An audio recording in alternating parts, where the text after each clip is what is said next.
할렐루야. 영국이 세계 바다를 제패했을 때 1852년도인데 해군 수송선이었던 버큰 헤드라는 배가 있었습니다. 이 배에는 자그마치 638명을 태우고 아프리카 남단을 항해 중이었습니다. 그런데 케이프타운에서 65km 정도 떨어진 곳에서 바다를 지나가다가 암초와 부딪혀서 그만 좌초되게 되었습니다. 그때 시각이 새벽 2시였습니다. 배가 서서히 기울어져 가며 침몰하기 시작하더니 결국 차가운 바닷물이 선상으로 몰려 들어오게 되었습니다. 정말 절체절명의 위기의 순간에 이제 배는 완전히 허리가 꺾이게 되었고 그 배에는 구명정이 3척이 있었습니다. 한 명당 60명이 탈 수 있습니다. 600명인데 겨우 한 척당 60명, 3개니까 180명만 구원받을 수가 있었던 것입니다. 더구나 그곳은 살아온 식인상어가 득실거리는 그런 해역이었습니다. 그리고 더 속상한 것은 풍랑이 심해져서 누구도 안전을 장담할 수가 없게 되었다는 것입니다. 그때 영국군 제74 보병연대의 지휘관이었던 알렉산더 세튼이라는 사람이 자기 병사들을 전부 소집을 시킵니다. 그리고 이런 명령을 내립니다. 어린 아이와 여자부터 이 구명정에 태워라.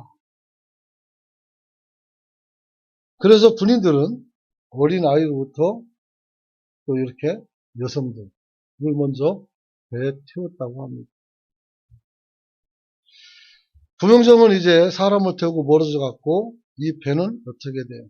계속 가라앉는데 군인 중에 그 누구도 자세를 흐트러지지 않고 꼿꼿이 서서 물속으로 들어갔다고 합니다. 참 감사한 것은 그 와중에 한 병사가 널판지를 붙잡고 살아나서 사람들에게 그 순간을 증언을 합니다. 우리는 중령님의 지시에 단 한마디 불평을 하지 않았다.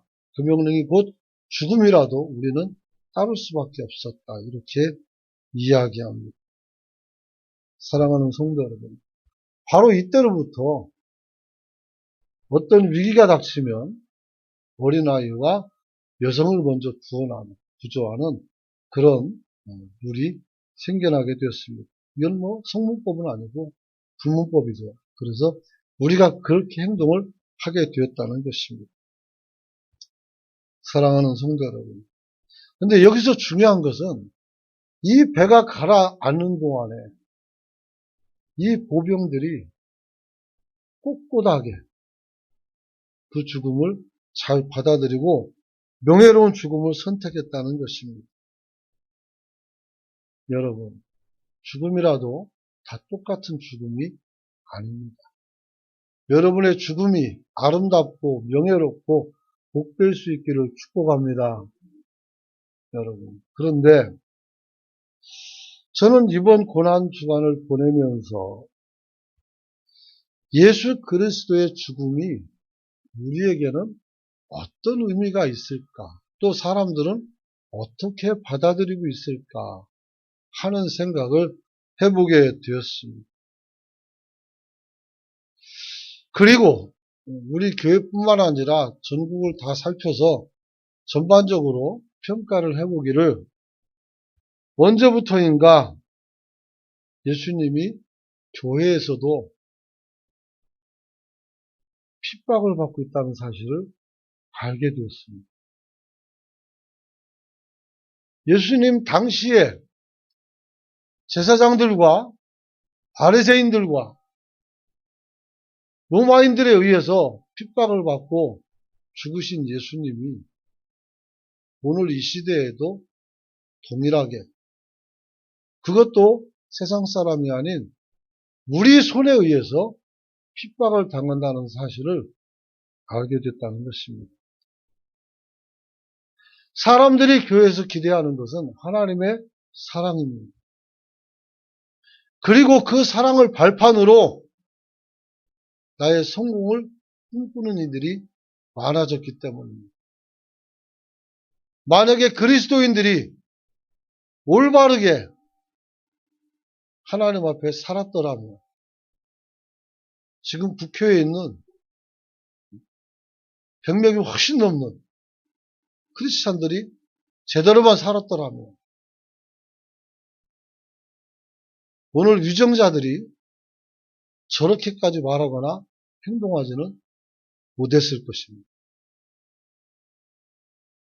여러분, 중요한 것은 세계 곳곳에, 세상 곳곳에 성도들이 숨어 있지만 이들이 성도로서의 온전한 삶이나 가치를 가지고 살지는 않았더라는 것입니다.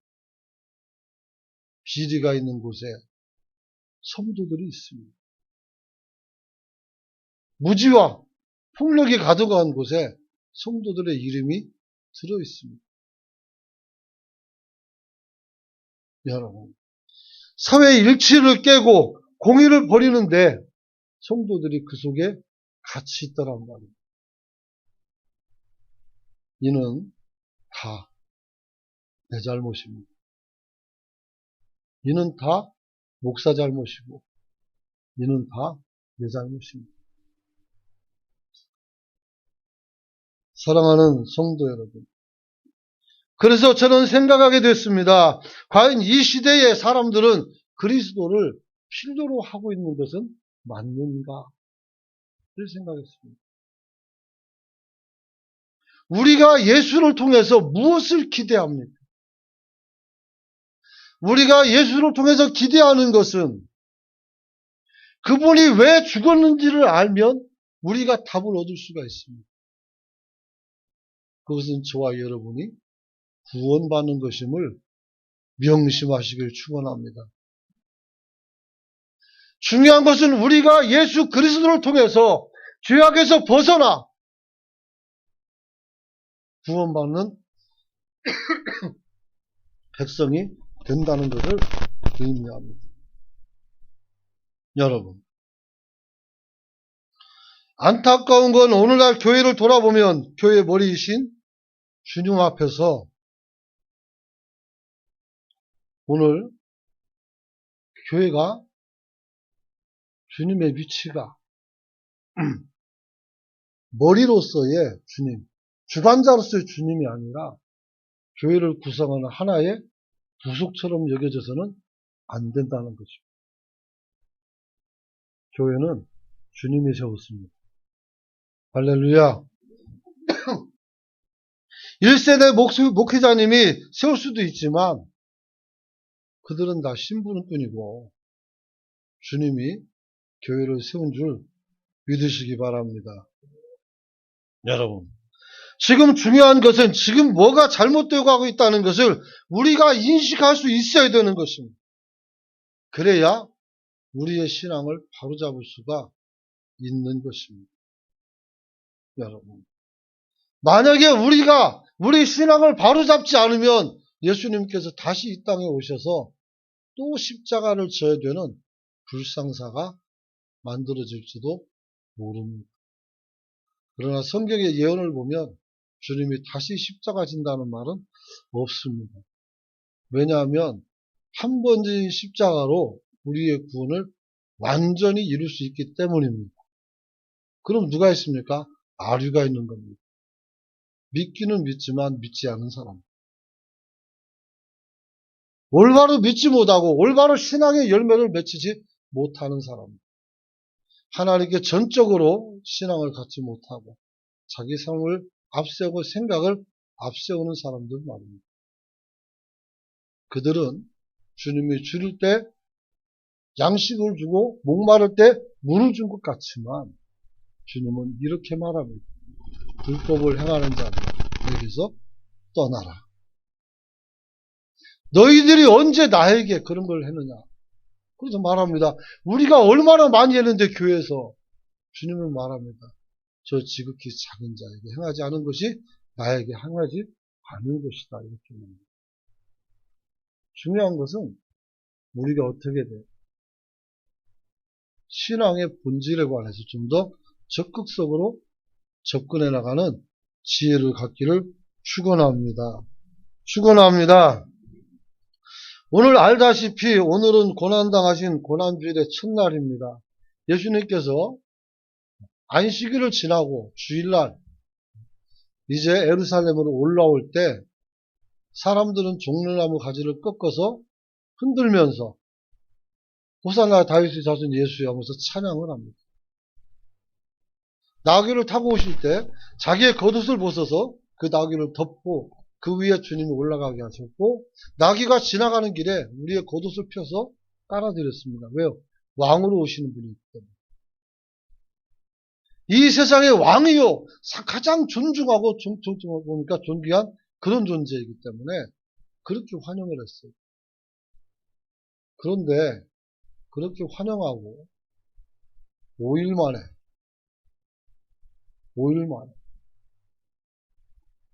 금요일날 어떻게 됩니까? 예수를 십자가에 못 박아버립니다. 도대체 무슨 일이 있었던 겁니까? 여러분, 저는 예수님의 죽음과 순환을 생각할 때마다 이런 마음이 조금씩 들은 적이 있었습니다. 왜 천지의 주제이신 하나님의 아들이 이렇게 엄청난 고난을 받아야 됐습니까? 주님의 능력으로 충분히 이렇게 안 해도 우리를 살릴 수 있을 텐데.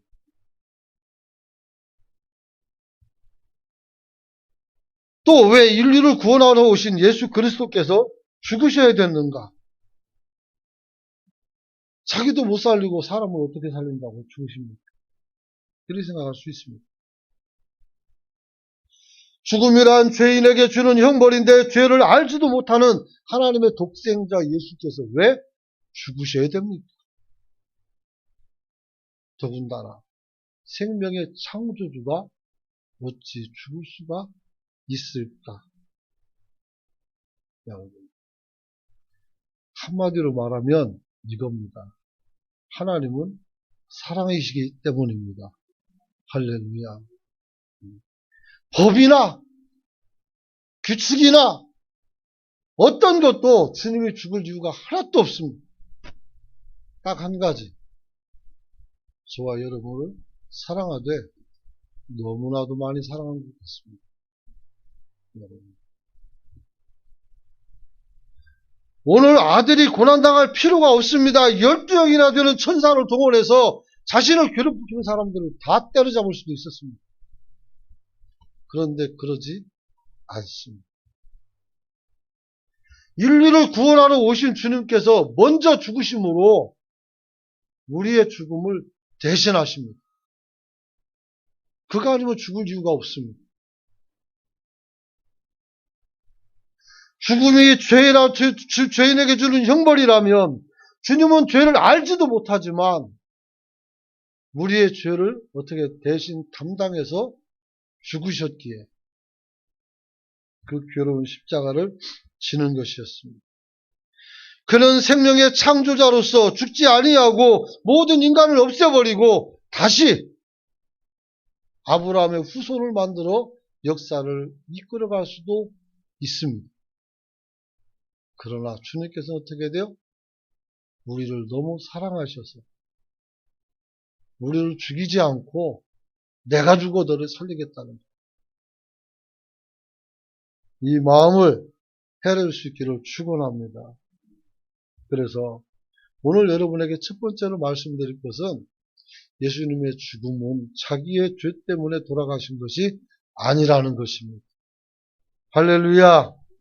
이사야서 53장 5절은 이렇게 말합니다. 그가 찔림은 우리의 허물 때문이요 그가 상함은 우리의 죄악 때문이라. 그가 징계를 받음으로 우리는 평화를 누리고 그가 채찍에 맞음으로 우리는 나음을 받았도다. 할렐루야.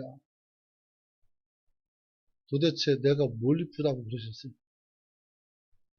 그렇지 않습니까? 예수님께서 창과 칼에 찔리심은 우리의 허물 때문이요. 예수님께서 채찍이 몸이 상하심은 우리 죄악 때문이라고 말씀을 하고 있는 것을 보게 됩니다. 행정상 절차상 예수님의 죽음은 유대의 대제사장들이 고소하고 로마 총독 빌라도가 유죄 판결을 내려서 예수님을 십자가에 못 박게 명령함으로 죽게 되었습니다. 어쩌면 그는 표면상 율법과 로마법을 어긴 죄인으로 죽으셨지만 실상은 아무 죄도 없으신 분입니다. 그거야 목사님이 신자니까 그렇죠 라고 말할 수 있지만 다른 사람의 증언이 있습니다. 내 얘기가 아니고 여러분들이 성경을 통해 수없이 읽었던 내용들이기도 합니다. 여러분,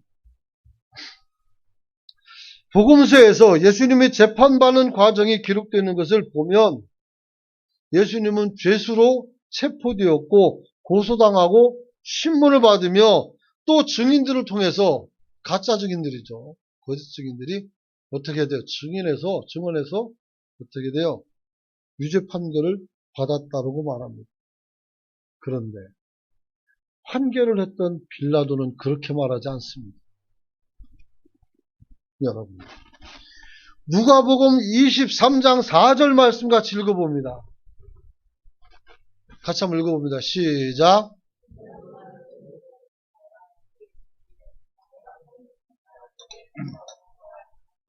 여러분, 빌라도가 대제사장들과 예수를 죽이라고 외치는 무리들을 향해서 이렇게 말합니다. 내가 살펴보니까 이 사람은 죄가 없어.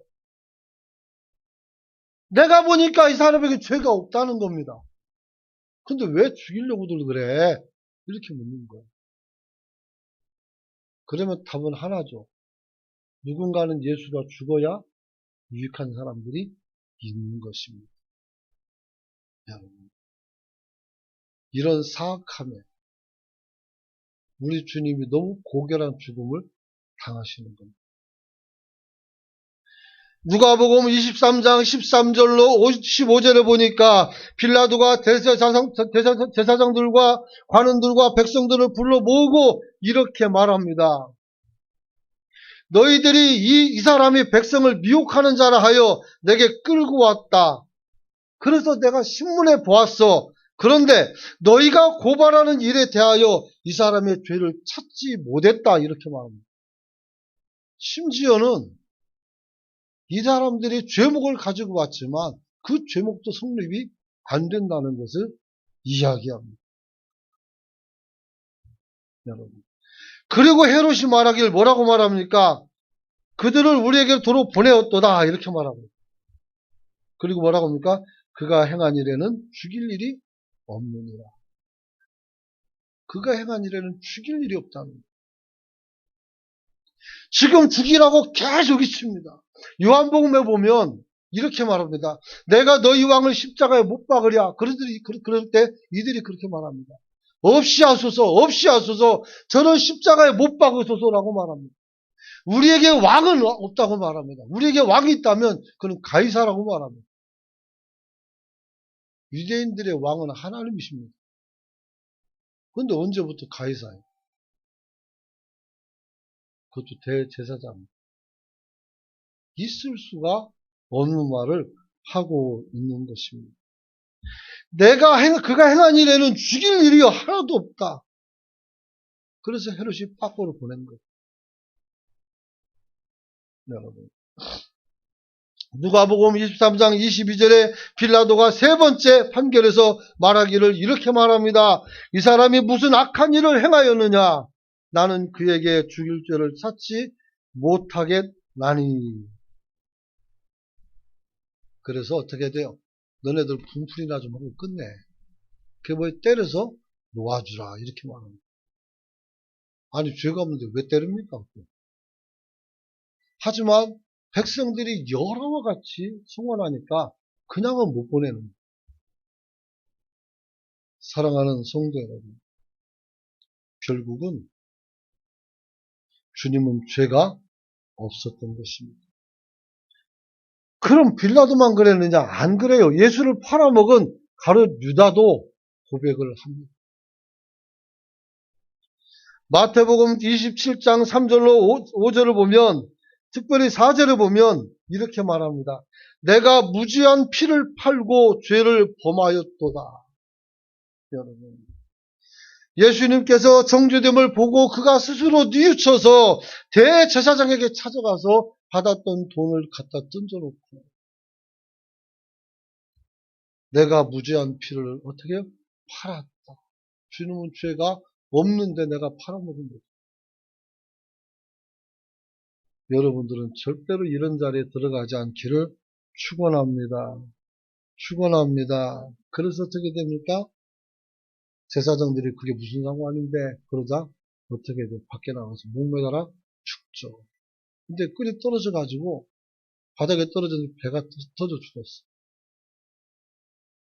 그래서 그게 늘 궁금했습니다.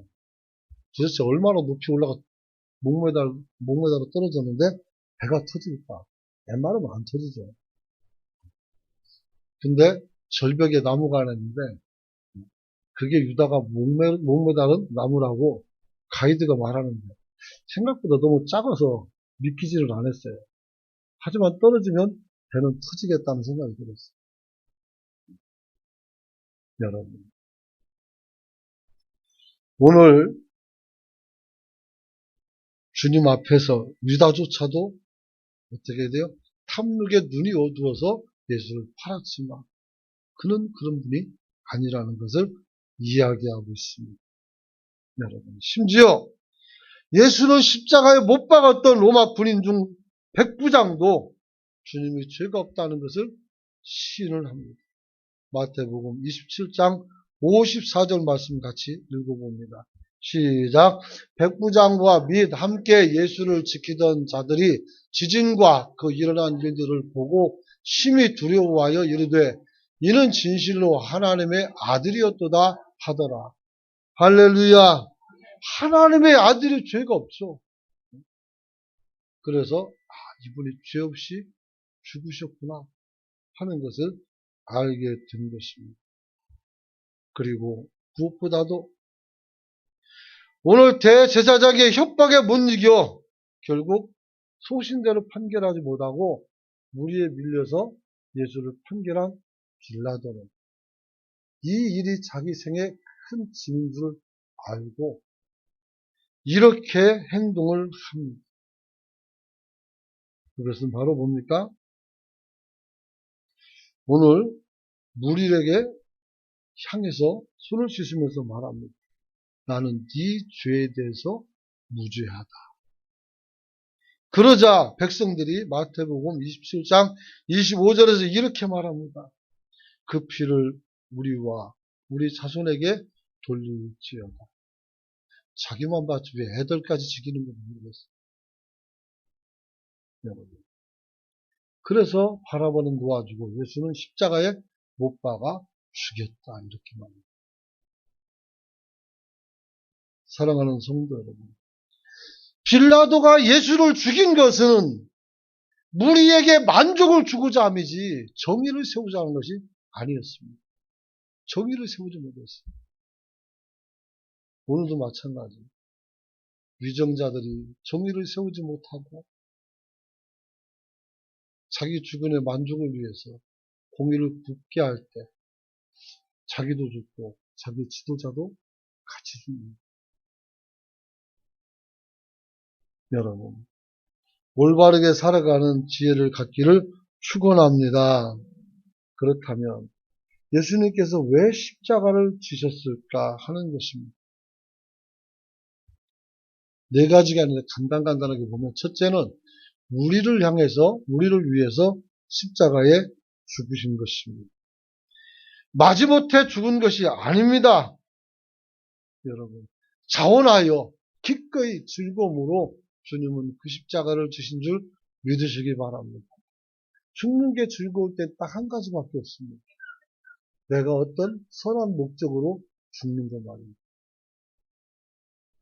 그래서 어떤 전쟁 영화에서 보니까 거기서 신임 소위가 전투에서 총 맞아 죽으면서 이렇게 말해요. 조국을 위해서 죽을 수 있어서 기쁘다. 조국을 위해서 죽을 수 있으니까 기쁘다. 그렇죠. 희생의 마음을 가지고 희생하고 자기 생명을 내놓는 것은 즐거움입니다. 여러분. 오늘 주님께서는 바로 우리에게 희생을 통해서 우리 자신을 내어준 줄로 믿으시기 바랍니다. 할렐루야. 그래서 이사야서 53장 12절에 보면 이런 말이 있어요.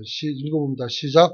그러므로 내가 그에게 존귀한 자와 함께 몫을 받게 하며 강한 자와 함께 탈취한 것을 나누게 하리니 이는 그가 자기 영혼을 버려 사망에 이르게 하며 범죄자 중 하나로 헤아림을 받았음이니라. 그러나 그가 많은 사람의 죄를 감당하여 범죄자를 위하여 기도하였느니라. 할렐루야. 주님이 이렇게 돌아가셨기 때문에 기꺼이 돌아가실 수가 있었던 것입니다. 두 번째는 주께서 우리를 하나님 앞으로 인도하시기 위해서 죽으신 줄 믿으시기 바랍니다. 여러분. 베드로전서 3장 18절 보면 베드로가 예수님의 죽음의 이유를 이야기합니다. 베드로전서 3장 18절 말씀 같이 한번 읽어봅니다. 시작. 그리스도께서도 단번에 죄를 위하여 죽으사 의인으로서 불의한 자를 대신하셨으니 이는 우리를 하나님 앞으로 인도하려 하심이라. 육체로는 죽임을 당하시고 영으로는 살리심을 받으셨으니. 할렐루야. 오늘 주님께서 단번에 죄를 위해서 죽으사 의인으로서 불의한 자를 대신했다는 겁니다. 사실 이게 말이 안 되는 거예요. 우리 셈법으로는. 왜냐하면 어떻게 의인을 죽이고 악인을 취합니까? 그럴 수는 없죠. 악인을 취하고 죽이고 의인을 취해야 되겠죠. 근데 하나님께서는 거꾸로 하셨단 말이에요. 자기 아들 죽이고 우리를 아들 삼아 주셨단 말이에요. 그래서 웬 은혜요, 웬 사랑인지 모르겠다라고 우리가 고백하는 것 아니겠습니까? 여러분. 그리고 세 번째는 주님께서는 우리 죄를 위해서 죽으셨습니다. 하나님 앞에 나아가기 위해서는 우리는 모든 죄에서 벗어나야 합니다. 죄인은 하나님 앞에 갈 수가 없는 겁니다. 그래서 주님께서 그 죄를 깨끗하게 고발한 줄로 믿으시기 바랍니다. 심지어는 우리 죄를 내 등 뒤로 던졌다고 했어요. 집어던졌다고 했어요. 여러분. 그렇죠. 바로 이런 일로 인해서 우리가 하나님 앞에서 예수님께서 어떻게 돼요? 우리를 대신해서 죽으셨던 것입니다. 그리고 마지막으로 오늘 주님께서 우리를 대신해서 고난당했다는 사실을 꼭 기억할 수 있기를 축원합니다. 그는 채찍에 맞으셨습니다. 채찍은 황소의 소 힘줄이죠. 소 힘줄로 만들었어요. 그리고 그 사이에다 매듭을 묶어놓고 납덩어리랑 아니면 낚시고리 같은 보니까 낚시 바늘처럼 생긴 그런 가시를 집어넣었어요. 그리고 끝에는 밤송이처럼 생긴 쇳덩어리를 달아놔서 이거로 한 대 맞으면 몸에 이게 감기고 잡아다니면 살가죽이 찢어져요. 정말 큰 고통이 되죠. 그래서 시편 129편 3절에 보면 이렇게 말씀이 기록되어 있습니다. 한번 읽어보세요. 시작. 밭 가는 자들이 내 등을 갈아 그 고랑을 길게 지었도다. 이게 바로 채찍에 맞은 상처를 표현해 놓는 말씀입니다. 밭고랑이 뭔지 알죠? 농사를 안 지니까 아는 사람, 모르는 사람 있을지 모르지만 이렇게 땅을 파놓는 거예요. 진짜로 쭉 해가지고 거기다가 어떻게든 양식에는 뭐 심는단 말이에요. 여러분. 오늘 그는 십자가에 달려서 죽으셨습니다. 그래서 거기서 어떻게 돼요? 큰 고통을 당하죠. 이 고통을 마태복음도 있지만 시편 122편, 22편 14절 15절 보면 똑같이 표현해 놨습니다. 같이 한번 봅시다. 시편 22편 14, 15절입니다. 읽어봅시다. 시작. 나는 물같이 쏟아졌으며 내 모든 뼈는 어그러졌으며 내 마음은 밀랍 같아서 내 속에서 녹았으며 15절 내 힘이 말라 질그릇 조각 같고 내 혀가 입천정에 붙었나이다. 주께서 또 나를 죽음의 진토 속에 두셨나이다. 아멘. 성경 어딜 봐도 십자가의 고통을 정말 이만큼 리얼하게 표현한 데가 없어요. 우리는 그냥 이렇게 십자가에 달린 예수님 보니까 대개가 뭡니까? 손에 못자국 난 거, 발에 못자국 난 거, 그 다음에 가시관 쓴 거, 그것만 알지만, 아세요? 많이 맞아서 뼈가 어긋났다는 거. 팔 한번 부러져 봐요. 얼마나 아픈가. 다리 한번 부러져 봐요. 얼마나 아픈가. 거기에다가 막 못질까지 하고 있으니 참 못된 사람들 아니겠습니까?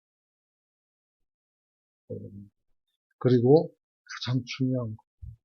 주님은 고통을 당하는데 한번 따라삽시다. 하나님께 버림받았다. 순교자 스데반이 죽을 때는 주님께서 보좌 우편에 서서 스데반을 영접합니다. 그런데 예수님이 죽을 때는 주님께서 이렇게 외칩니다. 엘리 엘리 라마 사박다니. 하나님 어찌하여 나를 버리십니까? 누군가 와서 기다리고 영접하는 것이 아니라 주님이 외면했다는 겁니다. 그래서 어디로 갑니까? 헬, 지옥으로 가는 거예요. 그리고 사흘 만에 거기서 나오십니다. 우리의 죄를 가지고 지옥에 들어갔다가 그 본인이 지은 죄가 아니기 때문에 어떻게 돼요? 지옥이 그를 삼킬 수가 없는 겁니다. 사단이 이긴 줄 알았겠지만 어떻게 진자가 되는 이유가 바로 여기가 있는 겁니다. 사랑하는 성도 여러분, 오늘 하나님께만 버림받았습니까? 제자들한테도 버림받았습니다.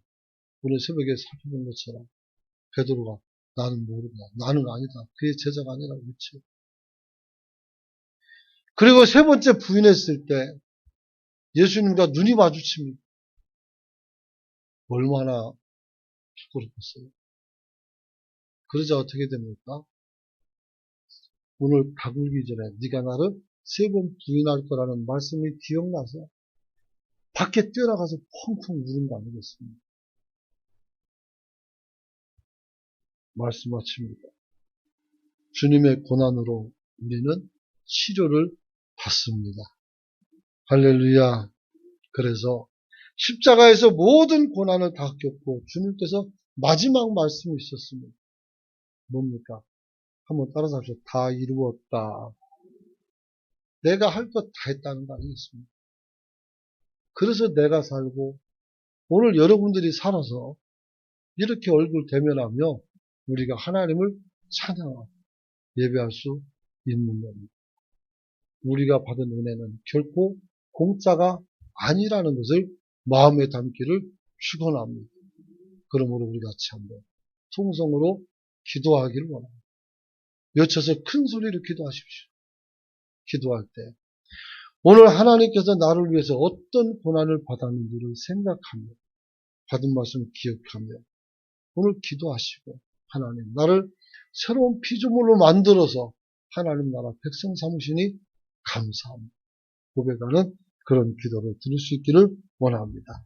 주여 외치고 통성으로 기도합니다. 주여